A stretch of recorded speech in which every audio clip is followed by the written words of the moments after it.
সুপ্রিয় দর্শক, এসটিভি রাতের আয়োজন লেট এডিশনে আপনাদের সবাইকে স্বাগতম। সঙ্গে আছি আমি জাহিদুর রহমান খান। দর্শক, আজ আমাদের আলোচনার বিষয় সরব রাজনীতি, নীরব রাজনীতি। আর এই আলোচনায় আমার সঙ্গে স্টুডিওতে আছেন বাংলাদেশ আওয়ামী লীগের কেন্দ্রীয় নেতা মোহাম্মদ মনিরুজ্জামান মনির। আমার সঙ্গে আছেন বিএনপির সহ সাংগঠনিক সম্পাদক শহীদুল ইসলাম বাবুল এবং জাতীয় পার্টির সাংগঠনিক সম্পাদক আবু জায়েদ আল মাহমুদ মাখন সরকার। আপনাদের তিনজনকে আমাদের আলোচনায় স্বাগত জানাচ্ছি। আলোচনার শুরুতেই শহীদুল ইসলাম বাবুল ভাই, আপনার কাছে যেতে চাই। সরব রাজনীতি, নীরব রাজনীতি, আমরা আলোচনাটা শুরু করতে চাই গণমাধ্যমের একটি খবর। সেটা হচ্ছে সেনাবাহিনীর সাবেক প্রধান জেনারেল আজিজ, সাবেক আইজিপি বেনজির আহমেদ এবং সংসদ সদস্য আনোয়ারুল আজিম হত্যাকাণ্ড নিয়ে সংশ্লিষ্টরা বলছেন যে বিশেষ করে বিশিষ্টজনদের একটি দাবি যে দায় সরকার রাষ্ট্রের উপরও বর্তায়। আপনার কি মনে হয় যে কেন এই তিনটি ঘটনা, একটি জাতিসংঘের নিষেধাজ্ঞা, একটি সম্পদের অনুসন্ধান আর একজন সংসদ সদস্যের হত্যার ঘটনা? জি, আপনাকে ধন্যবাদ। আমার দুইজন সহ আলোচক সবাইকে এবং দর্শক শ্রোতা সবাইকে আমার সালাম, অভিবাদন। হ্যাঁ, আপনি ঠিকই বলেছেন। প্রসঙ্গ যেটা আসছে এখন, তো মানে এটা জাতীয় এবং আন্তর্জাতিক আলোচনার কেন্দ্রবিন্দু বাংলাদেশের এই বাস্তবতা। দেখেন, মানে কি বলবো, বাংলাদেশে যে বিরাজনীতিকরণ ভয়ঙ্কর আকার ধারণ করেছে। আওয়ামী লীগের দলের মধ্য থেকে তাদের জোটের একজন গুরুত্বপূর্ণ নেতা বলছে যে এই সংসদের ৮০% এমপি চোরাকারবারি। কি ভয়ানক কথা, আপনি চিন্তা করতে পেরেছেন? এই যে দেখেন, যেই হত্যাকাণ্ডটা ঘটলো, এটা নির্মম হত্যাকাণ্ড। কোনো হত্যাকাণ্ডকে আমরা সাপোর্ট করি না, বাট বিচার প্রক্রিয়াধীন আইনের মাধ্যমে বিচার হবে, সেটাই প্রত্যাশিত। কিন্তু এই ঘটনা কেন ঘটলো এটা কিন্তু আপনারা অনুসন্ধান করছেন না। এখন কোথায় মাংস আছে, কোথায় হাড় আছে, কে ওই কি কোন এক নারী, এই যে বিষয়গুলো আসছে, কিন্তু এর পেছনে যে কী কারণ রয়েছে, এই বিষয়গুলো যদি অনুসন্ধান করা হতো বা আগে থেকেই জানা যেত বা মানুষের সামনে আনা যেত, তাহলে কিন্তু এই ঘটনা ঘটতে পারতো না। এই যে আমরা খবর পাচ্ছি বা দেখছি, কেউ কেউ কিছু কিছু লিখছে যে তিনি চোরাকারবারির সাথে, সোনা চোরাকারবারির সাথে নিবিড়ভাবে সম্পৃক্ত ছিলেন দীর্ঘদিন যাবৎ, এবং তিনি নাকি এই জন্যে এই কি ইন্টারপোলের ওয়ান্টেড আসামি ছিলেন। হ্যাঁ, তারপরে তার সাথে আরও একজন এমপির সদস্যকে উনি আনেন, উনি পাঠান, উনি দেন এখানে ভারত বাংলাদেশের যৌথ প্রযোজনা, এখানে সোনা চোরাকারবারির যে টাকা ভাগাভাগি, হুন্ডির টাকা ভাগাভাগির যে ব্যাপার, এইগুলোর কারণে তিনি খুন হয়েছেন। কি নির্মমভাবে খুন হয়েছে দেখেন। উনি ওনার এলাকায়, আমরা কেউ কেউ জানতাম যে এরকম একজন মানে কি বলে চোরাকারবারি বা হুন্ডি বা মাফিয়া চক্রের সাথে জড়িত, দীর্ঘদিন ওই এলাকায় কেউ নিঃশ্বাস নিতে পারে নাই।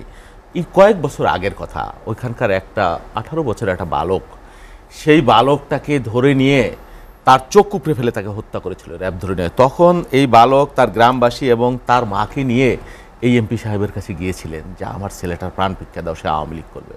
অশ্রাব্য ভাষায় গালাগালি করে তাকে বিদায় করা হলো, এবং কয়েকদিন পরে তার চোখ তোলা অবস্থায় তার মৃতদেহ পাওয়া গেল। সেই মা জায়নামাজে বসে কথা বলে না, বলেন আহাজারি করে না, মাত্র তো 10 বছরের ব্যবধান। কি হচ্ছে, কি হবে? এই যে দেখেন, দুইটা প্রধান বাহিনী, আমাদের গুরুত্বপূর্ণ বাহিনীর প্রধান, তাদের বিরুদ্ধে যেই অভিযোগ এতদিন পরে আসলো, এটা কি একদিনে হয়েছে আপনি বলেন? এটা কি তারা সরকারের ক্ষমতা কাঠামোকে ব্যবহার করেনি? হ্যাঁ, এবং তখন যারা বাহিনীর শীর্ষে, এই যে বেনজির সাহেব, কি বডি ল্যাঙ্গুয়েজে কথা বলতেন, কি উদ্ধত্ত আচরণ করতেন, মানে এমন একটা অবস্থা।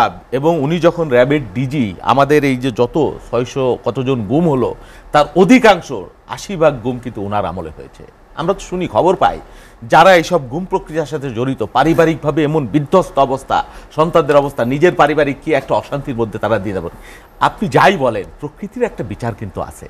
এই যে বেনজির সাহেব, আরও একটা খবর দেখলাম আজকে আমি, মানে আর একজন ডিআইজি, এডিশনাল ডিআইজি, তিনিও গোপালগঞ্জের সূর্য সন্তান, উনিও নাকি কয়েকশো বিঘা উনি কিনেছে, ওখানে কিনেছে, ময়মনসিংহে কিনেছে। এই যে বেনজির সাহেব, উনরা এবং আরও যদি এর মধ্যে পুলিশ বাহিনীর সবাই যে একেবারে এরকম দুর্বৃত্ত, সেটা আমি বলছি না, নিশ্চয়ই ভালো কিছু মানুষ থাকতে আছে, এখনও আছে।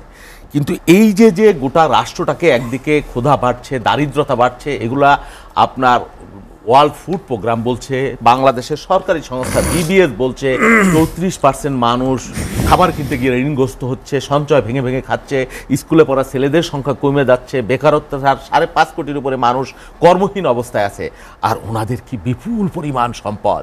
আমার বক্তব্য হলো, দেখেন, এই সরকার 15 বছর তারা ক্ষমতায়, একটা পুলিশের কনস্টেবল আপনি নিয়োগ দিতে যান, তার 14 গোষ্ঠী কোথায়, বিএনপি আওয়ামী লীগ, তিনি কয়বার নামাজে গেছেন, সুবহানাল্লাহ কইছেন, আল্লাহু আকবার কইছেন, সেগুলো তারা বাইর করে ফেলে।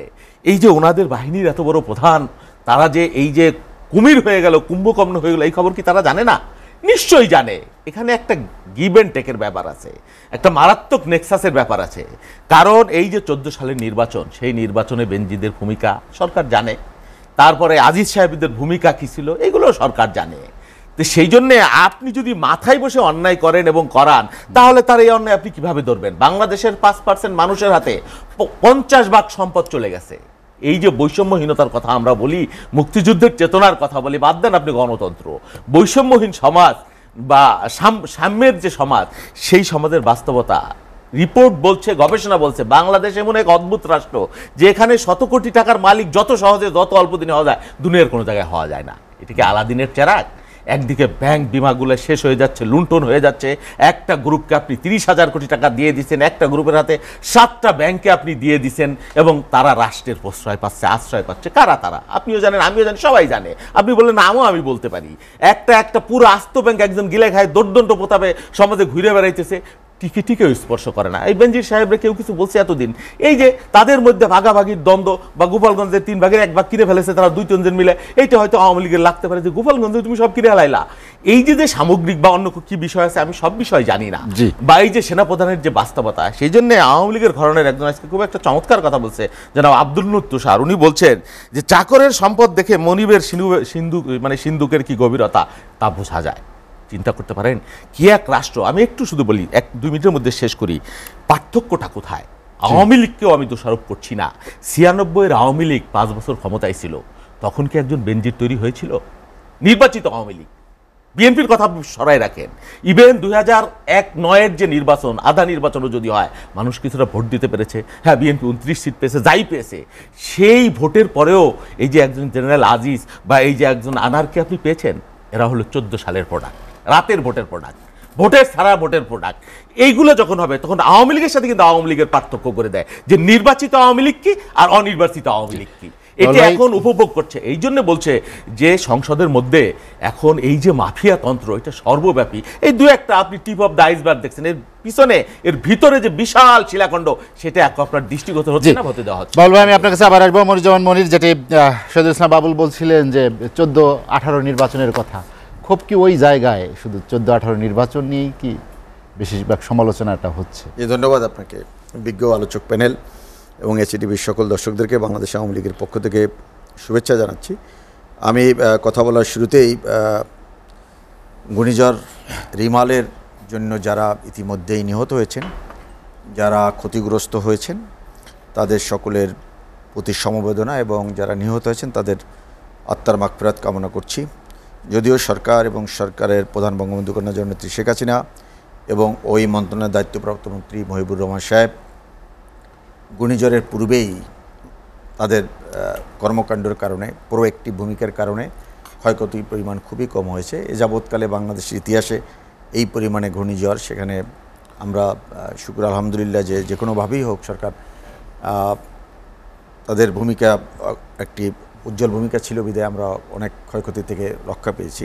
সে কারণে মাননীয় মন্ত্রী সহ ওই দপ্তরের সকলকে সাধুবাদ জানাই।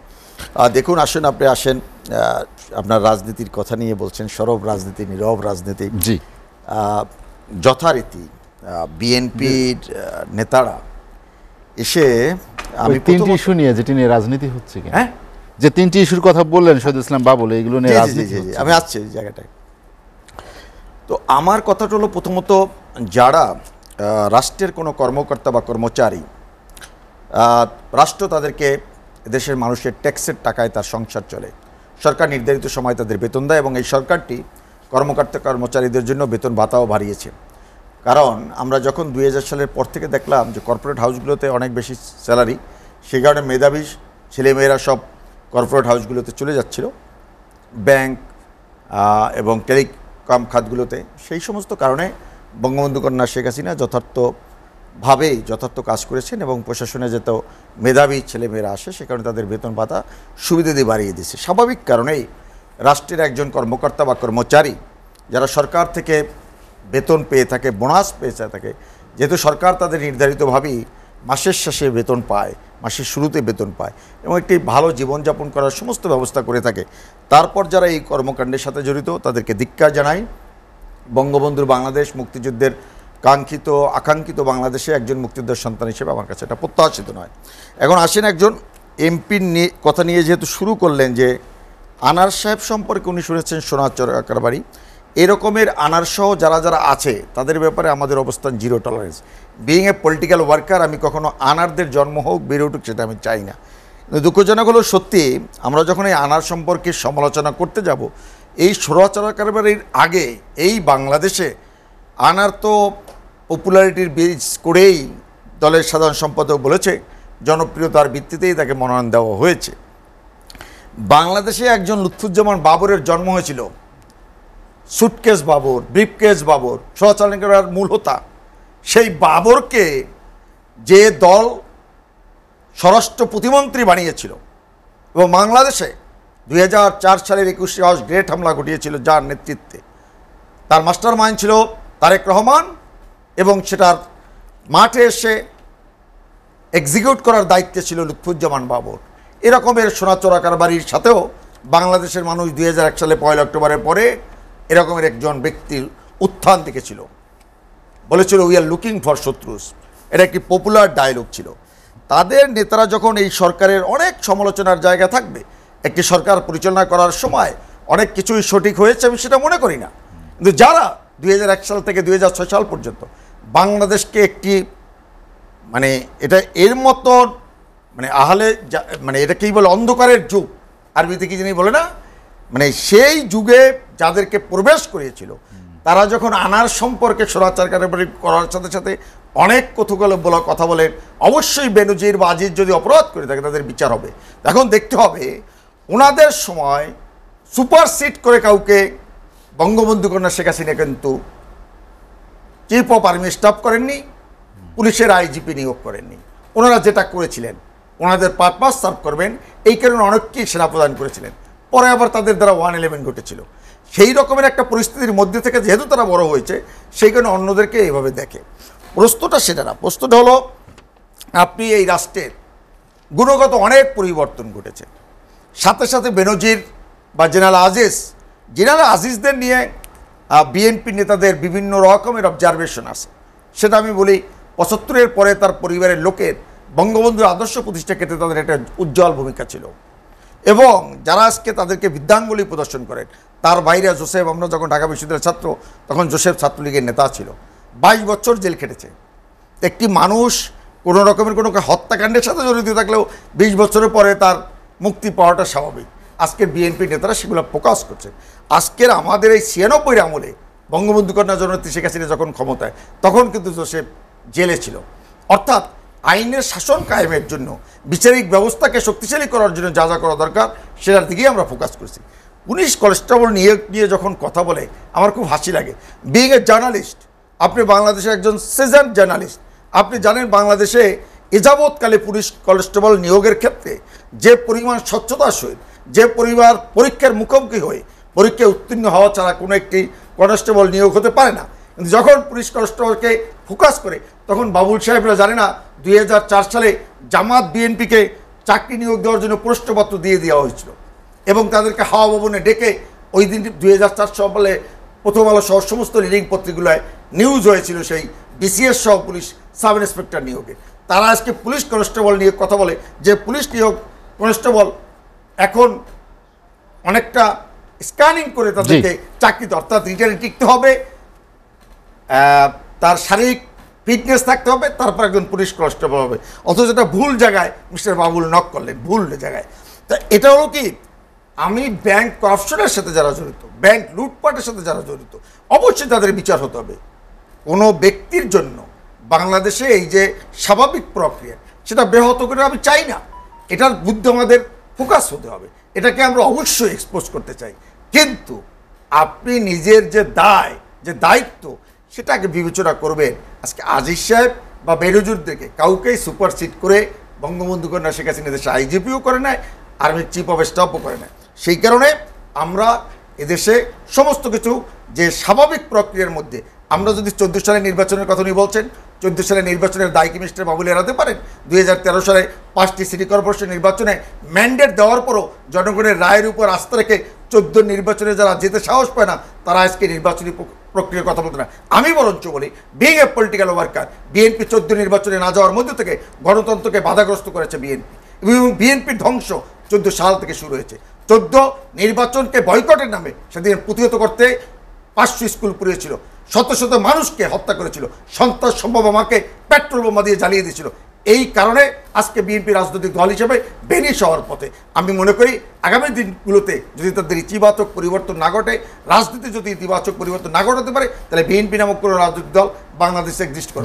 মনিরুজ্জামান মনির, আমি আপনার কাছে আবার আসবো। আবু জায়েদ আল মাহমুদ মাখন সরকার, যেটি মনিরুজ্জামান মনির বলছিলেন যে যেসব ঘটনায় বিশেষ করে 14 এবং 18 নির্বাচন নিয়ে যে একটি বিরোধী পক্ষের যে অভিযোগ, আপনার কি মনে হয় যে এই সব কিছুর দায় এই দুটি সরকার বা এই দুইটি সময় যারা জয়ী হয়েছে তাদের উপরে সে বর্তায়?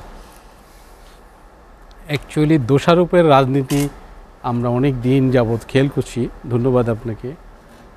আজকে এই এসএটিভির সামনে দেশে বিদেশে যারা শুনছেন, বিজ্ঞ সহ আলোচকবৃন্দ এবং উপস্থাপক, কলাকুশলীবৃন্দ, আপনাদের সকলকে অসংখ্য ধন্যবাদ। এই অভিযোগ আমরা চিরকাল দিতে পারবো এবং এটা দিয়ে যাচ্ছি। তাতে জাতির জন্য খুব বেশি জাতি লাভবান হবে না। ক্ষতিগ্রস্ত হওয়া ছাড়া রাজনীতি, জাতি, দেশ, আমরা নিজেরা ক্ষতিগ্রস্ত হওয়া ছাড়া কোনো লাভ নেই।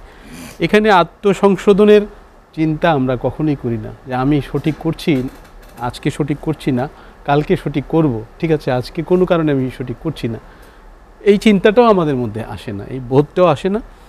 বিএনপি এটা করছে বলে আওয়ামী লীগ তার চেয়ে বেশিটা করবে, আর আওয়ামী লীগ এটা করবে না বলে বিএনপি তার চেয়ে বেশি করবে না, এই চিন্তাভাবনাগুলো সঠিক না। আসলে বিএনপি বা জাতীয় পার্টি, আমরা যে রাজনৈতিক দলগুলো হয়েছি, 1971 সালের পরে আওয়ামী লীগ যখন দেশের স্বাধীনতায় নেতৃত্ব দিয়ে সরকার গঠন করলো, তারপরে 75-এর দুঃখজনক বঙ্গবন্ধুর ঘটনাটির পরে রাজনীতিতে একটা শূন্যতা চলে আসছে, এবং সেই শূন্যতার স্থানে পালাক্রমে প্রথমে জিয়াউর রহমান কোনোভাবে ক্ষমতায় আসছে, তারপরে এরশাদ সাহেব আসছে। রাজনৈতিক শূন্যতা পূরণের জন্যই কিন্তু ওনারা ক্ষমতায় আসছে, কোনো না কোনোভাবে পরিস্থিতি তৈরি হয়েছে। তারপরে এমনও দেখা গিয়েছে যে জিয়াউর রহমানকে ক্ষমতা নেওয়ার জন্য আমাদের বর্তমান প্রধানমন্ত্রী অভিনন্দনও জানিয়েছে বিবৃতি দিয়ে। ইভেন জাতীয় পার্টি যখন ক্ষমতা নিয়েছিল বা ক্ষমতায় আসছিল, জাতীয় পার্টি চেয়ারম্যান সাহেব যখন ক্ষমতায় নিয়েছিল, তখনও কিন্তু এরকম বক্তব্য বিবৃতি এসেছে বিভিন্ন স্তর থেকে। আজকে যারা গণতন্ত্রের কথা বলে, বিভিন্ন সময় যারা গণতান্ত্রিক আন্দোলনে নেতৃত্ব দিয়েছে, তারা অর্থাৎ শত্রু আমার মিত্র, এই ফর্মুলায় তারা তখন এই বিবৃতিগুলো দিয়েছে।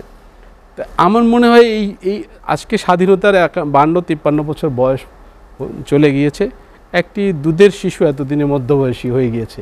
হ্যাঁ, সুতরাং আমরা যারা স্বাধীনতার ঠিক সময়ে, আমাদের জন্ম অনেকটা স্বাধীনতার ইমিডিয়েট আগে পরে বা স্বাধীনতার সময়, আমরাও কিন্তু মধ্যবয়সী মানুষ হয়ে গিয়েছি এখন। তো স্বাভাবিক কারণেই ঝগড়াঝাটি, বিবাদ, এটা ওই সময়ের বাস্তবতা আপনি বলছিলেন যে জেনারেল জিয়াউর রহমান এবং জেনারেল এরশাদ ক্ষমতা নিয়েছিলেন, আপনি বলেন কি একই রকম বাস্তবতায় কি এখন আওয়ামী লীগ ক্ষমতায় আছে? আমার মনে হয় রাজনীতিতে যে দুরবস্থা চলছে, ওই সময় যে দুরবস্থা ছিল তার চেয়েও ভয়াবহ দুরবস্থা এখন চলছে। একজন ব্যক্তি বা আমি যেই হই না কেন, আমরা মরণশীল মানুষ, তো আমি না থাকলেই দুনিয়া চলবে না, দুনিয়া অচল, দেশে উন্নয়ন হবে না, এটা ভাবাটাই বোকামি, এটা ভাবাটা অন্যায়, জাতির সাথে প্রতারণা করা, সঠতা করা, এছাড়া আর কিচ্ছু নয়। কারণ হলো, আপনি খেয়াল করবেন আজকে দেশে যত উন্নয়ন হয়েছে, এই উন্নয়ন কি একদিনে রাতারাতি হয়ে যায়নি। তো 1971 সালের পর থেকে বঙ্গবন্ধু কিছু কর্মকাণ্ড করে জাতিকে সংগঠিত করার চেষ্টা করেছেন, তারপরে আবার বিভিন্ন স্তরে এসে জিয়াউর রহমান বা অন্যান্য সরকারগুলো, এরশাদ সাহেব, তারা কিন্তু বেড়িবাঁধ করেছে, রাস্তাঘাট করেছে, কাঁচা রাস্তা করেছে, ব্রিজ কালভার্ট করেছে, তারা ছোট কাজগুলো করেছে। ইভেন এরশাদ সাহেবের সময় তো বড় বড় ব্রিজ হয়েছে, বড় বড় যমুনা সেতু এরশাদ সাহেব ভিত্তিপ্রস্তর দিয়ে গেছেন, গোমতী সেতু, মেঘনা সেতু, আপনার অনেকগুলো সেতু, দেশের 80% ব্যারেজ, 80% ব্যারেজ এরশাদ সাহেবের আমলে হয়ে গিয়েছে। মাটির কাজ 90% তখন হয়ে গিয়েছে। তার পরবর্তীতে আপনি কিন্তু ছোটটাকে বড় করেছেন, নিচুটাকে উঁচু করেছেন, কাঁচাটাকে পাকা করেছেন। হ্যাঁ, আর কিছু পদ্মা সেতু বা অন্যান্য প্রজেক্টগুলো পরবর্তীতে আসছে। সময়ের সাথে সাথে জাতি কিন্তু আস্তে আস্তে স্বয়ংসম্পূর্ণ হয়েছে। জাতি একদিনে কিন্তু স্বয়ংসম্পূর্ণ হয়নি, বা স্বয়ংসম্পূর্ণ অবস্থানের দিকে যাচ্ছি আমরা। হ্যাঁ, এটা কিন্তু একদিনে হয়নি, প্রত্যেকেরই কম বেশি অবদান আছে। আমরা যদি অন্যদেরকে তুচ্ছ তাচ্ছল্য করে ফেলি, অন্য দলগুলিকে দলই মনে না করি, অন্য দলের শাসন ব্যবস্থাই মনে না করি, বা তারা সফল ছিল না, হ্যাঁ হতে পারে তারা সেনাবাহিনী থেকে আসছে, এইটা তারা রাজনীতি সরাসরি করে আসছে বা রাজনীতির মানুষ না। কিন্তু এরকমও তো পরিস্থিতি ছিল, অনেকে আপনার ধরেন এই রাজনৈতিক তখনকার দিনে যে পরিস্থিতিটা তৈরি হয়েছিল, বাকশাল কিন্তু সৃষ্টি হয়েছে একটা, বাকশালের সৃষ্টির কারণে কিন্তু অনেকে কিন্তু বাকশালের সদস্যপদ ছেড়ে চলে গিয়েছে। এরকম জেনারেল ওসমানী, তারপরে আপনার মইনুল হোসেন, আরও অন্যান্যরা, এরকম অসংখ্য মানুষ বাকশাল ছেড়ে চলে। তাজউদ্দিন সাহেব তো দায়িত্বই নেয়নি, বাকশালের দায়িত্বের সদস্য না থাকলে সে তার ইয়েতে থাকতে পারবে না, এমপিগিরি করতে পারবে না, এমপিগিরি থাকবে না, এরকম একটা বিধান ছিল। তো আইন তখন তো এই জিনিসগুলো হয়েছে, এইসব অন্যায়ের কারণে বাকশাল আজকে যে অবস্থা, বাকশালের চেয়ে আরও আধুনিক কোনো রূপ যদি থেকে থাকে রাজনীতির, আজকে আমার মনে হয় একদলীয় শাসন ব্যবস্থা আওয়ামী লীগ যে পথে হাঁটছে, তার চেয়ে সেই পথেই যাচ্ছে। আমার মনে হয় রাজতন্ত্র বা স্বৈরতন্ত্রের ব্যাখ্যা যেভাবে, আমি একদিক দিয়ে ধন্যবাদ জানাইছিলাম, কারণ আগে যা খবর পাইছি যে তার সহায় সম্পত্তি যা আছে, এই সাম্রাজ্য তালুক বা জমিদারির পথে দেশের মধ্যে আছে, এখন তো এই সব খবর বেরোচ্ছে সম্পত্তি দেশে যা আছে বিদেশের তার চাইতে বেশি। এরপরে যদি যারা দুর্নীতি করছে বা করবে, যারা লাইসেন্স পাইছে, আনুকূল্য পাইছে সরকারের, হার্ড করে লোক, এসব বেঞ্জির, এরা তো মানে বললাম না, এই যে রাতের ভোটের তো মহানায়ক এরা। তো আপনি সর্বোচ্চ চেয়ারে থাকবেন আর আমি মাঝের চেয়ারে থেকে কিছু করব না, তো এইটা আপনি কিভাবে ভাবলেন?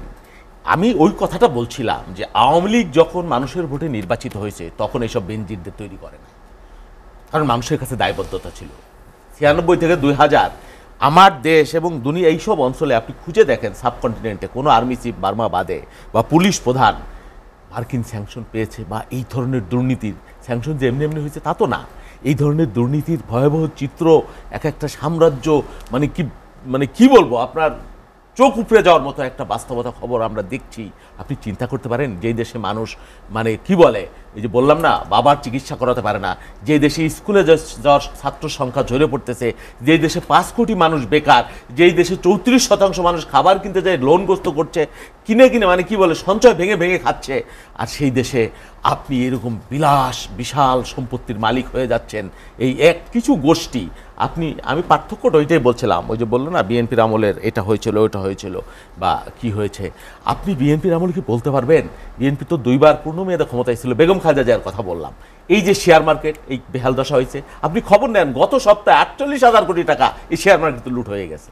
এই অলিগার শ্রেণী, এই মাফিয়া চক্র লুটপাট করে নিয়ে গেছে। কে দেখবে? দেখবার কোনো লোক আছে? আপনি বলেন, কে দেখবে?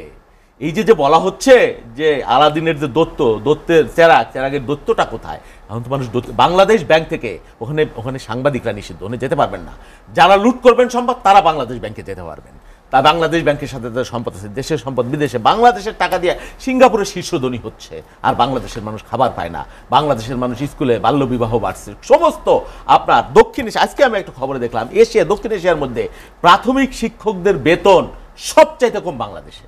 গতকাল দেখলাম ঢাকা শহর মানে আবহাওয়া দূষণের সবচাইতে নিকৃষ্ট অবস্থায় ছিল এবং সংবেদনশীল অবস্থায় ছিল।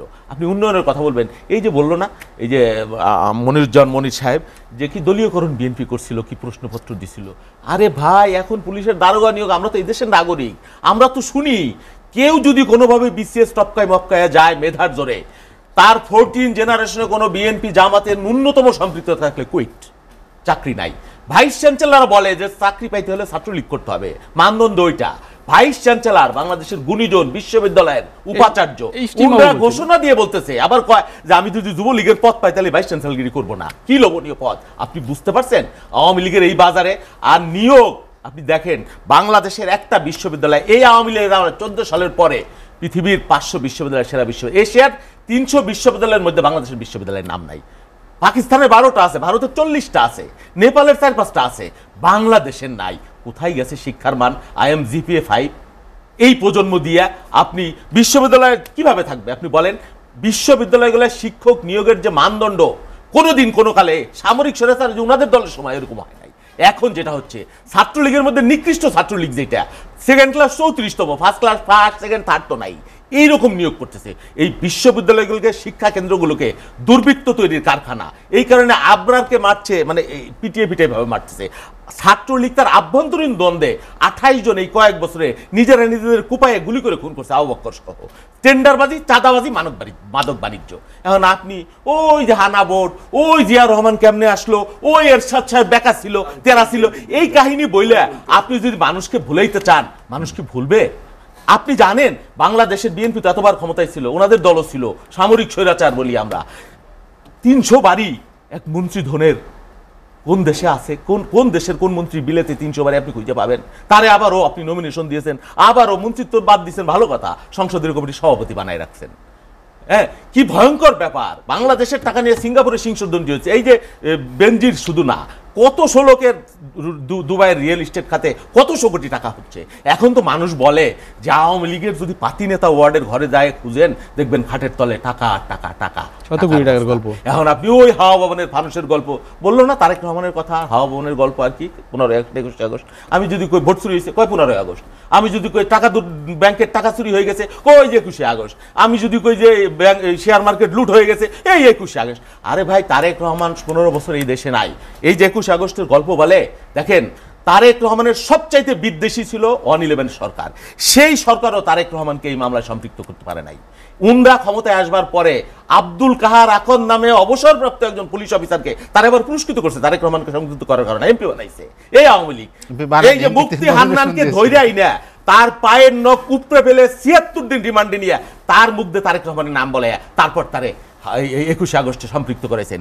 দুনিয়ার 200টা দেশ খুঁজে বেড়াইছে, শত শত কোটি টাকা এই রাষ্ট্রের খরচ করছে তারেক রহমানের দুর্নীতি আর ছিদ্র টাকা উদ্ধারের লেগে। এই আওয়ামী লীগ অশ্বডিম্ব।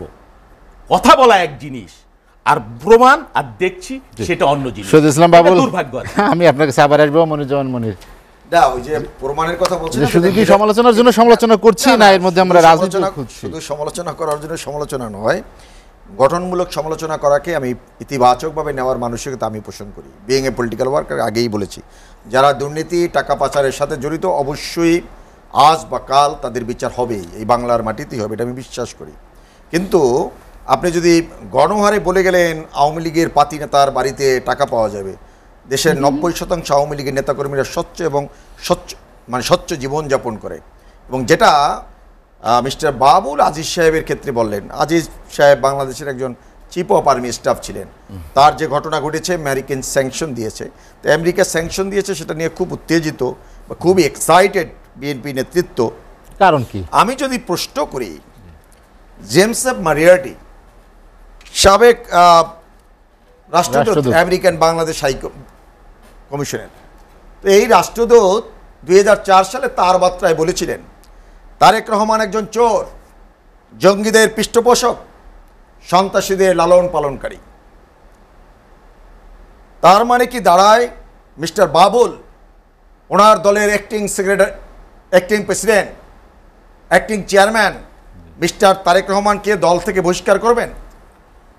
সরকার তো ইতিমধ্যেই জেনারেল আজিজ সম্পর্কে ইতিমধ্যেই দুদক সহ অনেক সরকারি সংস্থাগুলো নেমে পড়েছে, বেনজির সম্পর্কে নেমে পড়েছে, ইতিমধ্যেই তাদের সম্পত্তি ক্রোক করেছে, বেনজিরের সম্পত্তি। তাহলে আমি যদি দলের কর্মী হয়ে থাকি, আমার যদি ওই চেতনা থাকে, আমার যদি ওই দেশপ্রেম থাকে, ওই যদি মানবিক মূল্যবোধের জায়গা থাকে, তাহলে আপনার একজন আমেরিকা থেকে অনেক আগে স্যাংশন প্রাপ্ত নেতাকে দলের অ্যাক্টিং চেয়ারম্যান আমি কিভাবে করলাম? আমি কি সেই দল করতে পারি? সেই দল করতে পারি না। কোনো কিছু বলার আগেই 15 আগস্ট 21 আগস্ট ঘটনা বলি নাই। আমি বলেছি স্বর্ণ চোরাকালমারির সাথে আজকের থেকে আরও 23 বছর আগে যাকে আপনি স্বরাষ্ট্র প্রতিমন্ত্রী করেছিলেন, সেও চোরাকালমারির গডফাদার ছিলেন। আনার সম্পর্কে যেটা বের হয়ে এসেছে এটা লজ্জাস্কর, সেই মন politics. But fact is that আজ থেকে 23 বছর আগে, তখন এত আধুনিক ব্যবস্থা ছিল না, এত অনলাইন জুয়া ছিল না, এত টাকার প্রতি লোভ ছিল না, কিন্তু 23 বছর আগে আপনি একজন চোরা কারবারিকে সরকারের একজন প্রতিমন্ত্রীর দায়িত্ব দিয়েছিলেন। ব্রুটাল কিলিং হয়েছিল, 500 জায়গায় একসাথে বোমা পড়েছে বাংলাদেশে, আপনার আমলের, সেটা আপনি স্বীকার করছেন না। পুরো তাবৎ দুনিয়া জানে বাংলাদেশ একটি জঙ্গি রাষ্ট্রে রূপান্তরিত হয়েছিল। এটা চারণভূমি হয়ে গেছিল। এগুলো যখন বলবো তখন বলেন আমি নাকি 15 আগস্টের কথা বলি। আসে, আমি তো ফ্যাক্ট ডকুমেন্টস দিয়ে বললাম। আপনি বলছেন আপনার কোনো প্রমাণ নাই। আমার পাশের দেশ সিঙ্গাপুর আদালত আপনার দুজন জিয়াউর রহমানের সন্তানকে 10 বছরের জেল, 10 কোটি টাকার জরিমানা এবং 7 বছরের জেল দিয়েছিল সিঙ্গাপুর আদালত মানি লন্ডারিং এর মামলায়। সেটা কেন ভুলে যান? উদ্ভট তথ্য। আপনি বলতেছেন কোনো তথ্য নাই। আপনি তথ্যকে চ্যালেঞ্জ করে তারপর বলেন আপনি অন্য একজনকে স্বৈরাচার বলেন, আর আপনি কোনভাবে ক্ষমতা এসেছেন? যাই হোক, সেটা মাখন সরকার সাহেব ডিফেন্ড করবেন। ওনার মাখন সরকারের উদ্দেশ্যে বলি, বাকশাল 1975 সালে 25শে জানুয়ারি বঙ্গবন্ধু শেখ মুজিবুর রহমান জাতির পিতা যেটা করেছিলেন, এটা সমসাময়িক রাজনীতির জন্য গোটা তাবৎ দুনিয়া তৎকালীন সময়ের যে প্রেক্ষাপট, সোভিয়েত ইউনিয়ন সহ তৎকালীন প্রেক্ষাপটে একটি সামাজিক ন্যায় বিচার অর্থে যে সমাজতন্ত্র, বঙ্গবন্ধু জাতির পিতা সেদিন সেই কাজটি করতে বাধ্য হয়েছিলেন এবং সেটা ছিল একটু অর্থনৈতিক বিপ্লবের কর্মসূচি। তার মধ্য থেকে আপনি কিন্তু ওই কর্মসূচি বাস্তবায়ন হলে বাংলাদেশের অর্থনৈতিক কোন জায়গায় যেত সেই সুযোগ কিন্তু আপনি দেননি।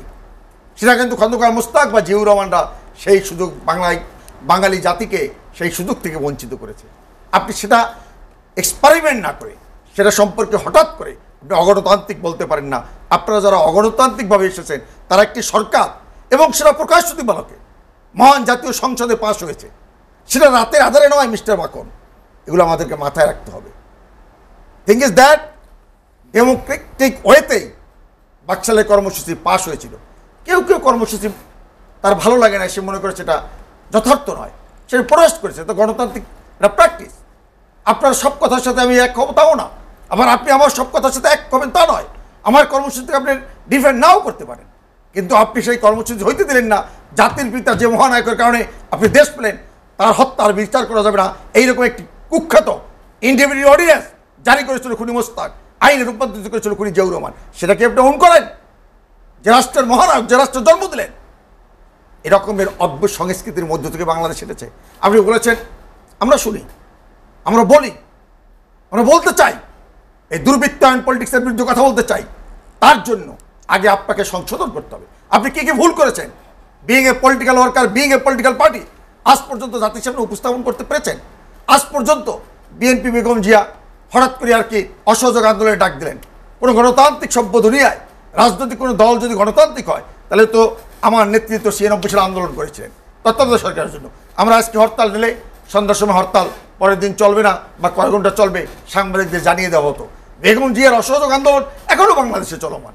আমি সেই কারণে বলি, রাজনৈতিক দল হিসেবে যদি এটি বিকাশ না হয়, সেখানে এই বড় সংকটটা, এই সংকট থেকে উত্তরণের জন্য আমাদের রাজনৈতিকভাবে রাজনৈতিক দলগুলোকে একটি ভূমিকা পালন করতে হবে। শুধুমাত্র সরকারের ত্রুটি দেখে সেটার সাথে অনেকগুলো অসত্য তথ্য উপস্থাপন করা যাবে, কিন্তু এটা দিয়ে দেশ সামনের দিকে এগিয়ে নিয়ে যাওয়া যাবে না। শেষ সামনের দিকে এগিয়ে যাওয়ার জন্য কী করতে হবে? আপনাকে নির্বাচন করতে হবে, জনগণের কাছে যেতে হবে। আজকের যে এই যে একটি সাইক্লোন হয়ে গেল, জি, রেমাল হয়ে গেল, দল হিসাবে পাশে আছে, আমরা পাশে আছি, আপনারা কই? আপনারা কিন্তু পাশে নাই। জি, আমি আপনার কাছে আবার আসবো। আবুজাহ মাহমুদ সরকার, মাখন সরকার, যেটি মনিরুজ্জামান মনির বলেন যে ঘূর্ণিঝড়ের কথা বললেন, মানুষের পাশে থাকার রাজনীতি, মাঠে থাকার, সেই জায়গায় রাজনৈতিক দলগুলোর অনুপস্থিতির কথা তিনি বলছেন। সেই পরিবেশ আছে কি? এই ধন্যবাদ। এই সদ্য আমরা যেটা ভোগ করছি, গোটা জাতি ভোগ করছে, বিশেষ করে আমাদের উপকূলীয় অঞ্চল, দক্ষিণ অঞ্চল এটাতে বেশি ক্ষতিগ্রস্ত, এবং এটার এফেক্ট সারা জাতিতে, অর্থনীতিতে পড়বে, এতে কোনো সন্দেহ নেই। আমরা ভোগ করছি। আমাদের প্রায় 14 জন মানুষের প্রাণ গিয়েছে এবং অসংখ্য বাড়িঘর ভেসে গিয়েছে পানিতে। এখনও অনেক বাড়িঘরের ভিতর প্রচুর পানি রয়েছে। আমাদের মানুষের গবাদি পশু, কৃষি জমি নষ্ট হয়েছে। লবণাক্ত পানি বেড়িবাঁধ ভেঙে আমাদের বিভিন্ন অঞ্চলে ঢুকে পড়েছে। মিঠা পানির অঞ্চলের অনেক মাছ মারা যাবে, গবাদি পশু মারা যাবে। সত্যি সত্যি কিছুদিন পরেই কোরবানির ঈদ, আমাদের প্রচুর পশু ঘাটতিও দেখা দিতে পারে, পশু মারা যেতে পারে। সেদিক থেকে এই এত বড় একটা দুর্যোগ জাতির জন্য খুবই দুঃখজনক। যেহেতু এটা মানব সৃষ্ট নয়, সুতরাং এর জন্য আমরা আল্লাহ তাআলার সাহায্য চাওয়া ছাড়া, আমাদের আর সাগরের পাড়ের দেশ, আমরা খুব বেশি কিছু করার নেই। আর জনগণের পাশে দাঁড়ানোর বিষয়টা, এটা নৈতিকভাবে সকলেরই দায়িত্ব, সকল দলেরই দায়িত্ব। তো যেহেতু সামর্থ্যের দিক থেকে রাষ্ট্র ক্ষমতায় আওয়ামী লীগ, বাংলাদেশ আওয়ামী লীগ, আওয়ামী লীগের বেশি বর্তায়। আওয়ামী লীগের উপরেই বর্তায় এবং টোটাল রাষ্ট্রের মেকানিজমটা আওয়ামী লীগের হাতে। রেশন বলেন, প্রশাসন বলেন, অন্যান্য যত কিছু বলেন, যত ফোর্সগুলো আছে, হ্যাঁ, এগুলো সমস্ত আওয়ামী লীগের নিয়ন্ত্রণে। আপনি বললে, আমরা বললে, চিৎকার করলেও জাতীয় পার্টি বিএনপি চিৎকার করলেও একজন পুলিশের সদস্য কোস্টগার্ডের একটা স্পিডবোটও দিবে না, একটা পুলিশের সদস্য যাবে না, এটা আনসারও যাবে না। আমাদের ক্ষুদ্র সামর্থ্য নিয়ে আমরা যতটুকু পারি। জাতীয় পার্টি সেখানে অনেক দিন ক্ষমতা নেয়, অপেক্ষাকৃত অনেকাংশেই দুর্বল। বিএনপিও অনেক দিন ক্ষমতা নেয়, দায়িত্বটা আওয়ামী লীগের উপরেই বেশি বর্তায়। ও আওয়ামী লীগ কিন্তু আওয়ামী লীগের কর্মী সংখ্যাও বেশি, সমস্ত উপজেলা চেয়ারম্যান তাদের, সমস্ত পৌরসভার চেয়ারম্যান তাদের, ইউনিয়ন চেয়ারম্যান তাদের, এমপিগুলো তাদের, রেশনিং যেটা হবে সমস্ত চেয়ারম্যান মেম্বারদের মাধ্যমে হবে। যেহেতু চেয়ারম্যান মেম্বারদের মাধ্যমে হবে, তাদের একটা সেট আপ আছে মাঠে। আওয়ামী লীগের পক্ষ থেকে বলা হচ্ছে যে এগুলো নিয়ে আপনারা রাজনীতি করছেন। এখন আওয়ামী লীগ যদি এটাকে অতি বাহাবা নেওয়ার চেষ্টা করে, আপনি তো ম্যান্ডেট, মানুষ দেখবা না দেখ, আপনি ম্যান্ডেট নিয়েছেন, জোর জবরদস্তি করে হলেও নিয়েছেন। গত তিনটি নির্বাচন নিয়ে আপনি বসে আছেন, সব কিছু আপনার হাতে, দেশের কোষাগারের চাবিও আপনার হাতে, হুকুমের নির্দেশনার ক্ষমতাটাও আপনার হাতে, সব কিছু আপনার হাতে। সুতরাং এখানে অন্যকে দায়ী করে, দোষারোপ করে আসলে মানুষকে ক্ষতিগ্রস্ত করে লাভ নেই। আপনারা যতটুকু পারেন স্বচ্ছতার সাথে যাতে মানুষ পায়, ভুক্তভোগীরা পায়, সেদিকে মনোযোগী হন। আমার প্রশ্ন হলো যে আর কাদা ছোড়াছুড়ি না করে জাতিকে কিভাবে এগিয়ে নেওয়া যায়, ঐক্যবদ্ধ এই জাতীয় ইস্যুতে, এরকম দুর্যোগে অথবা যে কোনো সময় আমরা যাতে ঐক্যবদ্ধ হতে পারি। আমাদের প্রধানমন্ত্রী যদি আজকে আহ্বান জানাতো সকল দলগুলোকে, আসেন আপনারা চাই এই দুর্যোগে আমার পাশে দাঁড়ান, সবাই আসেন, চাই আমন্ত্রণ জানাতো, কোনোভাবে ইমার্জেন্সি একটা অ্যারেঞ্জমেন্ট করতো, তারপরে সেখানে একটা যৌথ আওয়ামী লীগ, বিএনপি, জাতীয় পার্টি সহ সকল দলের একটা সাহায্যকারী দল তৈরি করতে পারতো, জাতীয় ঐক্য তৈরি করতে পারতো, যেটা ভারতে অনেক সময় দেখা যায় জাতীয় দুর্যোগ হলে, সমস্যা হলে তারা কিন্তু ঐক্যবদ্ধ হয় এবং প্রধানমন্ত্রী ডাকলে অন্য দলের নেতারা চলে আসে। আমাদের দেশে তো এটা করা হয়নি। হ্যাঁ, আমাদের দেশে এরকম হয়, দাওয়াত দেওয়া হয়, চায়ের মধ্যে চিনির বদলে লবণ দিয়ে দেওয়া হয়। তা আমি জানি ওই চায়ের লবণ আছে, আমি কেন চা খেতে যাবো? সে কারণেই আমার কিন্তু আর যাওয়া হয় না। পরিবেশটা এরকম হয়ে গিয়েছে যে আমি একা সব বাহবা নিব, সব কিছু আমার, এগুলো থেকে বের হয়ে আসা উচিত। আজকে সদ্য যেটা, এটা গেল রিমাল, আজকে বাংলাদেশে যে 3টা ঘটনা, আজিজ সাহেবের একটি ঘটনা, এটা অত্যন্ত দুঃখজনক। একটা বাহিনী প্রধান তিনি, যেহেতু আমি সময় আগেরবার এই আলাপগুলো করিনি, একটু সময় দিন আমাকে। আজিজ সাহেব একটা বাহিনী প্রধান, তিনি ব্যক্তি আজিজ না, উনি চলে গিয়েছেন। সেনাবাহিনী কিন্তু জাতিসংঘের অন্তর্ভুক্ত একটি শান্তিরক্ষী মিশনে অবস্থান করছে, সেখানে আমাদের অনেক সুনাম আছে, আমাদের অনেক সেনাপ্রধান, অনেক সেনাবাহিনী সদস্যদের অনেক অর্জন আছে। সব কিছু ম্লান করে দিবে একটি নাম, আর জাতি বসে থাকবে। ব্যক্তি আজিজ সাহেব তো একটা প্রতিষ্ঠানের প্রধান ছিলেন, এই প্রতিষ্ঠান তো বাংলাদেশের জনগণের, বাংলাদেশের। সুতরাং বাংলাদেশের সাবেক সেনাপ্রধান হুসেন মোহাম্মদ এরশাদ সাবেক রাষ্ট্রপতি ছিলেন, তিনিও কিন্তু তার বিরুদ্ধে যখন অভিযোগ আসছে তিনি পার পাননি, বা তাকে বিভিন্নভাবে আইনের আওতায় আনা হয়েছে। বেগম খালেদা জিয়ার বিরুদ্ধে ছোট্ট একটি অভিযোগ, 2 কোটি প্লাস মাইনাস একটা টাকার লেনদেনের একটা অভিযোগ, সেই অভিযোগে কিন্তু তিনি অনেকদিন জেলে ছিলেন, সিনিয়র সিটিজেনের দলের প্রধান, বহুবার প্রধানমন্ত্রীও ছিলেন তিনি কিন্তু এখনও বলা চলে মানে মুক্ত নন, হ্যাঁ, গৃহান্তরীণ, তিনি বন্দির মতোই আছেন। তাকে প্রধানমন্ত্রী অনুকম্পা করে হয়তো নির্বাহী আদেশে বাসায় থাকার সুযোগ দিয়েছেন, বাসায় থেকে চিকিৎসা নিচ্ছেন, যেহেতু বিদেশে যেতে দিচ্ছেন না, সেই জন্য বাসায়, কিন্তু তিনি কিন্তু বন্দিই আছেন। তাহলে পরে আজিজ সাহেবদের বিষয়েও তো জাতির ভাবা উচিত। একজন দুজন ব্যক্তির জন্য, একজন বেনজির একটা বাহিনী প্রধান, তিনি যে দুর্দণ্ড প্রতাপের সাথে ঢাকা মহানগরের পুলিশে ছিলেন, তিনি সেনাবাহিনী, তিনি র্যাবে ছিলেন, তারপর র্যাবের সময় তো অনেক ঘটনা ঘটেছে। আমার ভাই কিছু বলেছেন, বিএনপিকে নিয়ন্ত্রণ করছে তো একাই, হ্যাঁ, অসংখ্য মানুষ নিখোঁজ হয়ে গেছে, অসংখ্য মানুষ গুম হয়েছে, দেশে শত শত মানুষ নাই, কোথায় কে আছে কারো কোনো হদিশ নাই। হাড্ডি আজিম সাহেবের তাকে হাড্ডিগ্রস্ত খোঁজা হচ্ছে।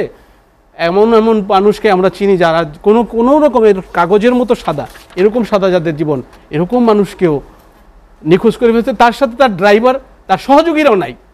অসংখ্য এরকম ঘটনা আছে। প্রচুর মানুষ, 7টা খুন হইলো আপনি বলেন, নারায়ণগঞ্জে তো একটা ঘটনা ঘটলো, তারপরে অসংখ্য ঘটনা ঘটছে।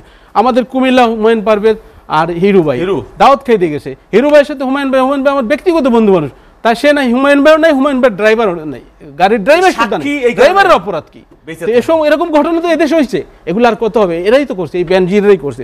বেনজিরা আজকে আমার এলাকাতে, আমি আস্তে আস্তে যখন টকশোতে আসি, টেলিফোনে বললো 600 বিঘার মতো জমি, একটা চর, সে খাস জমি দখল করে ফেলছে, সেখানে মাত্র 8-10 বিঘা জমি কিনছে একজন ডিআইজি আছে আমাদের ওই অঞ্চলে, মোজাম্মেল সাহেব, তার উশিলায় উনি যেতেন। উনি যখন যেতেন বাংলাদেশের প্রধানমন্ত্রী প্রেসিডেন্ট রোডে যেভাবে একটা বহর নিয়ে যায়, ঠিক এরকম একটা নিরাপত্তা বহর উনি নিয়ে যেতেন বন্ধের দিন অথবা যে কোনো দিন সন্ধ্যার পরে বা বন্ধের দিন, প্রায় সময় বন্ধের দিন যেতেন। অনেক সময় আমাদের সাথে রোডে ক্রস হতো, অনেক জায়গায় আমাদের গাড়ি ঘোড়াও থামিয়ে দেওয়া হতো। কে যাবে? আইজি সাহেব আসবে। আরে আইজি সাহেবের এই দেশে কাজ কি? ওনার তো এখানে বাড়ি না, এখানে কি হয়েছে, ঘটনা কি? খুঁজতে খুঁজতে দেখা যায় উনি জমি জমা কিনতেছে। এখন শুনি শত শত বিঘা খাসের জমি দখল করে ফেলছে উনি আশুলিয়াতে। এখানে আশুলিয়া না, এখানে ইয়েতে 300 ফিটের কাছে এই কাঞ্চনের আশেপাশে ওনার কয়েকশো বিঘা জমির তথ্য পাওয়া যাচ্ছে। বিদেশে অসংখ্য টাকা পয়সা, অসংখ্য কোম্পানির শেয়ার, বিভিন্ন জায়গায় তার তথ্য পাওয়া যাচ্ছে।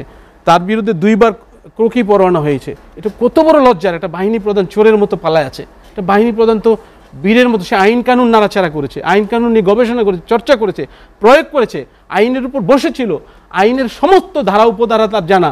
তার মতো একজন মানুষ সমস্ত বেআইনি কাজগুলো করছে। কিভাবে সম্ভব ছিল? একটি অনির্বাচিত সরকার, একটি গণতন্ত্রহীন সরকার, একটি জোর জবরদস্তি জবরদখলের সরকার বহাল আছে বলেই এগুলো তারা চোখে দেখেনি। না হলে পরে এগুলো কিভাবে সম্ভব ছিল? আজকে ব্যাংকগুলো লুট করে দেউলিয়া করে দিচ্ছে। সরকার নির্বাচিত সরকারের সময় কিন্তু বাজারে অভিযোগ আছে, মানুষের জীবন, বাজারের অবস্থা ভয়ানক খারাপ। বিদেশ থেকে রেমিটেন্স পাঠাতে এখন ভয় পাচ্ছে আমাদের প্রবাসী সন্তানরা। কেন? ব্যাংকগুলো খালি করে ফেলছে। আপনি এত অপ্রয়োজনে কেন অযাচিতভাবে ব্যাংকগুলো দিলেন? আপনার পুরনো ব্যাংকগুলোকে দিয়ে তো আপনি মানি মার্কেটটাকে কন্ট্রোল করতে পারতেন, আপনি 2-1টা দিতে পারতেন। 400 কোটি টাকা উনি বলেছেন যে এই সংসদের 80% মানুষ চোরাকার বাড়ির সাথে জড়িত, 80% মানে সংসদ সদস্য। চিন্তা করতে পারেন কি ভয়ানক বাস্তবতা। রাজনীতি তো নাই, এই যে আমরা লড়াই করছি, ওনাদের উচিত, যারা ছাত্রলীগ করে আসছে, রাজনীতি যারা করে, আমাদেরকে ধন্যবাদ দেওয়া উচিত। কারণ রাজনীতি প্রতিষ্ঠার জন্য খালি আমরা আমাদের জন্য লড়াই করছি না, ভোটের অধিকার প্রতিষ্ঠার জন্য লড়াই করছি। এই যে দেখি ইসাহাক আলী পান্নার মতো লোক আমাদের সময় কি দাপুটে ছাত্র টকশো করি, বেল নাই এলাকায় কোথাকার মহারাজ শত শত কোটি টাকার মালিক এমপি হয়ে গেছে, কিনে নিয়ে চলে গেছে, নানান কারণে নানা। রাজনীতিটা যদি দেশে আসতো, এই যে এই সমস্ত নেতা যারা রাজনীতি করে আসছে তাদের মূল্যায়ন হতো। জীবনে ওনারা কিছু পাবে না যদি দেশে রাজনীতি ফিরে না আসে। এই ধারা, আমলাতন্ত্র, দুর্নীতি, আপনি চিন্তা করতে পারেন দুনিয়ার একটা কল্যাণ রাষ্ট্র, সভ্য রাষ্ট্র, যে একটা উন্নয়ন বাজেটের অর্ধেক এই আমলাতন্ত্র প্রশাসন পোষার জন্য ব্যয় করা হয় যে রাষ্ট্রে। আপনি চিন্তা করতে পারেন বাংলাদেশের প্রাথমিক শিক্ষা এবং শিক্ষা খাতে মানে ওই ইউরোপের বুরুন্ডি ওইসব নাইজেরিয়ার সব অন্ধকার দেশ, তারও নিচে বাংলাদেশের এই শিক্ষা খাতে বরাদ্দ। আপনি কিভাবে এই যে ইরাদের জন্য গাড়ি কেনা হচ্ছে, মানে টিউনর জন্য এই আকালের সময় ডলার নাই, কিচ্ছু নাই, মানে কি বলে আপনার ওই বাংলাদেশ ব্যাংকের রিজার্ভ একেবারে তলানিতে, রেকর্ড পরিমাণ, ভয়ঙ্কর বাস্তবতা, মূল্যস্ফীতির ভয়াবহ অবস্থা। এই অবস্থার মধ্যে ব্যাংকগুলোয় টাকা ছাপাই দেওয়া লাগতেছে, খালি ডলার খালি ছাপাইতে পারে না, তাহলে ওইগুলো ছাপাই টাপাই দিয়ে দিত। কি যে ভয়ঙ্কর একটা লেজে গবর অবস্থা করে ফেলছে। এটা জাস্ট এই লুটেরা তন্ত্র আর নির্বাচনহীনতা। আমি তো বললাম যে 96-2000 যে নির্বাচিত আওয়ামী লীগ ছিল, সেই আওয়ামী লীগের আমলে কিন্তু এই ফল তো, এই অবস্থা তো মানে অবধারিত, এই পরিণতি অবধারিত। আর 2টা কথা আমি শেষ করে দেই।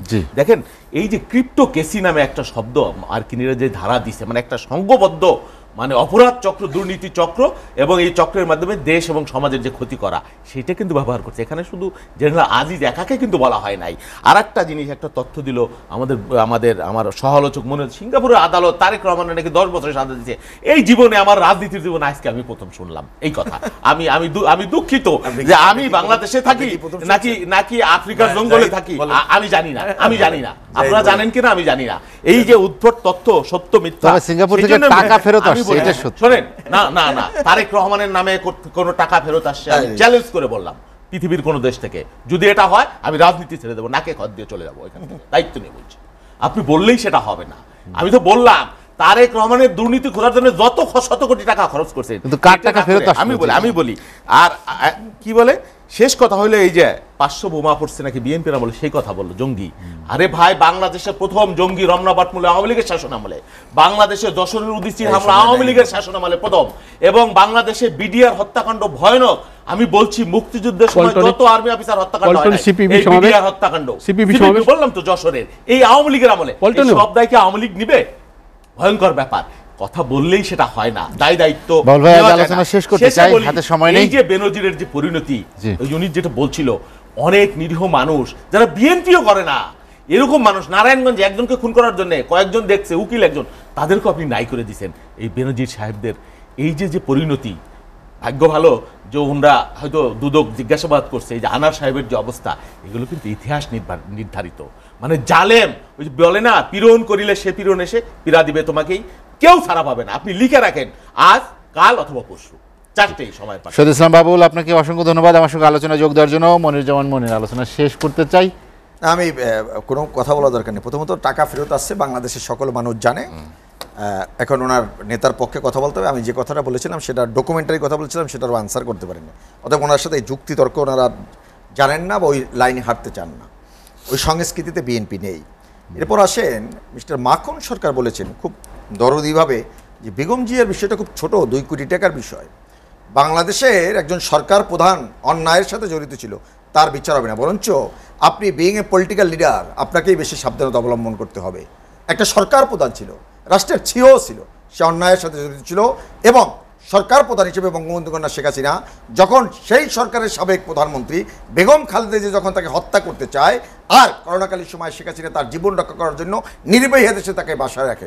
এটাই হলো basic difference between Sheikh Hasina. আমি সেটাও বলছি, অনুকম্পা দিয়েছি। এরপর আসেন, আপনি বলছেন 7 মার্ডার, নারায়ণগঞ্জের 7 মার্ডার যখন হয়েছিল, শহীদ ইসলাম বাবুলের সাথে 2-1বার টকশোতে তখন হয়েছিল, তখন বলেছিল মোফাজ্জল চৌধুরী মেয়ের জামাই বের হয়ে আসবে, এই সরকারের আমলে 7 মার্ডারের বিচার হয়েছে। আজকে আইনের শাসন আছে, বিচারিক ব্যবস্থা আছে। 1994 সাল প্রথম নির্বাচিত মেয়র, ঢাকা সিটি কর্পোরেশনের মেয়র হানিফ লক্ষাধিক ভোটে জিতেছিল, প্রতিহিংসা পরায়ণ হয়ে লালবাগের 7-4টা মানুষকে প্রকাশ্য দিবলোকে বিএনপি নেতৃত্ব হত্যাকাণ্ড করিয়েছিল। এদেশে গুমের সংস্কৃতি বাংলাদেশে জিয়াউর রহমান চালু করেছিল মাহফুজ বাবু হত্যার মধ্যে থেকে। আজকে বাংলাদেশে বলে দুর্নীতি, পরপর দুর্নীতিতে একটি নির্বাচিত সরকার চ্যাম্পিয়ন হয়েছিল, তারা আজকে দুর্নীতির কথা বলে। আসেন, রাজনীতি প্রতিষ্ঠা করতে হবে। ইয়েস, আমি এগ্রি করি মিস্টার বাবুল, রাজনীতি প্রতিষ্ঠা করতে হলে 2013 সালে আপনাদেরকে 5টি সিটি কর্পোরেশনের জনগণ ম্যান্ডেট দিয়েছিল। জনগণের উপর আস্থা রেখে 14 নির্বাচন কেন অংশগ্রহণ করেননি? আবার সাংবিধানিক প্রক্রিয়ায় 18 সালের নির্বাচন অংশগ্রহণ করেছেন, আবার 24-এ করেননি। তার মানে হলো আপনারা পিপলকে ফোকাস করতে চান না, পিপলের প্রতি আপনার কোনো দায় নেই, দায়িত্ব নেই, যেহেতু কোনো কাজ করেননি। জাতীয় ঐক্যের কথা বলছেন মাখন সরকার সাহেব। বাংলাদেশ বেড়ে উঠেছে একটি মুক্তিযুদ্ধের মধ্যে থেকে। জাতির পিতা বঙ্গবন্ধু শেখ মুজিবের নেতৃত্বে 30 লাখ শহীদ, 2 লাখ মাহবুবের সর্বোচ্চ ইজ্জতের বিনিময়। সেই দেশে যখন যুদ্ধাপরাধের বিচার হয়, তখন বিএনপি নামক একটি রাজনৈতিক দল যখন সাংবাদিকরা প্রশ্ন করে, মিস্টার জাহিদরা প্রশ্ন করে, তখন মির্জা ফখরুল ইসলাম আলমগীরকে অ্যান্সার করে। যখন সালাউদ্দিন কাদের চৌধুরী রায় হয়, তখন কি বিএনপি অ্যান্সার করে? তাকে কি দল থেকে বহিষ্কার করে? কোন ভিত্তিতে বাংলাদেশের জাতীয় স্বার্থ রক্ষায় আপনাকে ঐক্য হতে হবে? ঐক্য হতে হবে একমাত্র মুক্তিযুদ্ধের স্পিডের সাথে। যারা সেখানের সাথে বেইমানি করে তাদের সাথে ঐক্য হতে পারে না। কথা বলবেন টেলিভিশনে, আলোচনা শেষ করতে চাই। শেখ হাসিনা যখন তারে কোকো মারা যায়, যখন দেখতে যায়, তখন আপনি দরজা আটকাই ফেলেন। এই হলো আপনার ঐক্য। আলোচনা শেষ করতে চাই। মনিরুজ্জামান মনির, আপনাকে অসংখ্য ধন্যবাদ। শহীদ ইসলাম বাবুলের জন্য সত্য, আজ কাল বা পরশু অবশ্যই অপরাধীকে জেলে যেতে হবে। অবশ্যই অপরাধের দায় দিয়ে লন্ডনের টেমস নদীতে 17 বছর ধরে জীবন অতিবাহিত করতে হয়েছে এবং স্টাম্পে সই করে গেছে, উনি আর রাজনীতি করবেন না, মুস্তেকে দিয়ে চলে গেছেন। মনিরুজ্জামান মনির, আপনাকে অসংখ্য ধন্যবাদ আমার সঙ্গে আলোচনায় যোগ দেওয়ার জন্য। আবু জায়েদ আল মাহমুদ মাখন সরকার, আলোচনা শেষ করতে চাই। যেটি শহীদ ইসলাম বাবুল বলেছেন যে রাজনীতিটাই নাই হয়ে গিয়েছে বাংলাদেশ থেকে, এবং সেটি আসলে কথা কতটা অপরিহার্য ফিরে আসা। বিবদমান রাজনীতি করছি, বর্তমানে যে বিরাজমান পরিস্থিতি চলছে রাজনীতিতে, এটা দেশের জন্য মঙ্গলজনক না, রাজনীতির জন্য মঙ্গলজনক না। আমাদের প্রজন্মের ভিত্তিতে সমঝোতাটা হবে, ঐক্যটা হবে। আমি কিন্তু সমঝোতার কথা, ঐক্যের কথা বলেছি যে এরকম জাতীয় যখন ক্রাইসিসগুলো আসে, এটা একটা ক্রাইসিস ছিল। হ্যাঁ, অঞ্চল ভিত্তিকও একটা ঐক্য তৈরি হতে পারতো, যে সারা দেশের নেতাকর্মীরাও ওখানে যেয়ে কাজ করতে পারতো। সরকারি মেকানিজমটা যেহেতু সরকারের হাতে, সুতরাং নেতৃত্ব তারাই দেবে, চেয়ারম্যান মেম্বার তো তারা, তাদের মাধ্যমেই তো সব কিছু যাবে, এমপি মন্ত্রী সব তারা। এখন এই বিষয়গুলো তো সরকার একটু উদার হতে পারে, বা সরকার সেটা করেনি। আমি যেটা বলছি যে আপনি প্রশাসনটাকে খেয়াল করেন, প্রশাসনটাকে একদম মেধাহীন করে ফেলছে। মেধাবী অনেক অফিসারকে প্রমোট না করে, দায়িত্ব না দিয়ে সরকার উচ্চ স্তরে অযোগ্যদেরকে দল তোষণ করে যারা, অথবা অন্য দলও করছে, বিভিন্ন সময় নানান রকম অন্য দলের রেকর্ড আছে, তারাও কিন্তু আজকে সরকারে বড় বড় চেয়ারে আছে, তাদেরও চুক্তি চাকরি নবায়ন হচ্ছে, নবায়ন হওয়ার কারণে তাদেরকে এক্সটেনশন করার কারণে অনেকের অনেকের প্রমোশনের ক্ষেত্রে সমস্যা হচ্ছে, অনেকে অসন্তুষ্ট হচ্ছে। এই অসন্তোষগুলো প্রশাসনকে মেধাহীন করে ফেলছে। ডিসিদেরকে খেয়াল করবেন, অসংখ্য ডিসি আছে, আপনি দেখবেন যে তারা অপেক্ষাকৃত অনেক দুর্বল, হ্যাঁ, বিভিন্ন দিক থেকে অনেক দুর্বল, তাদের চেয়ে অনেক সক্ষম যোগ্য লোকদেরকে ডিসি করা হয়নি। তারা পরবর্তীতে প্রমোশনের ক্ষেত্রে সমস্যা হয়েছে। এই সমস্ত মানুষদেরকে পরবর্তীতে অনেককে সরকারের শীর্ষপদ দেয়নি। কেন বলছি এই কথাটা বলছি, সরকারটা যারা পরিচালনা করে মেধাবী লোকগুলো যদি সেখানে না থাকে, সৎ দেশপ্রেমিক লোক যদি সেখানে থাকে, পুলিশ প্রধান বলেন, সেনা প্রধান বলেন, আর সরকারের কর্ম কমিশনের কর্মকর্তা বলেন, সচিবদেরকে বলেন, যাকেই বলেন, এমপি নির্বাচনের এমপি নমিনেশনের ক্ষেত্রে এই বিষয়গুলো মাথায় দেওয়া। ব্যবসায়ী নির্ভর রাজনীতি করে ফেলছেন, আমলা নির্ভর রাজনীতি করে ফেলছেন, তাতে করে কিন্তু রাজনীতি শূন্য হচ্ছে, রাজনীতি দেউলিয়া হয়ে যাচ্ছে। আজকে দেশের যে অবস্থা, একজন আমলার বা একজন ব্যবসায়ী কিন্তু দেশের প্রতি ওই পরিমাণ টান থাকবে, তার অর্থ রাজনীতিবিদের দেশের প্রতি একটা টান থাকবে। আমরা আলোচনা শেষ করতে চাই। মনিরুজ্জামান মনির এবং শহীদুল ইসলাম বাবুল, আপনাদেরকে অসংখ্য ধন্যবাদ। দর্শক জানিয়ে রাখি, লেট এডিশন পুনঃ প্রচার হয় সকাল ৮টায়। আজ এ পর্যন্তই। ভালো থাকুন, সুস্থ থাকুন, এসএটিভির সঙ্গেই থাকুন।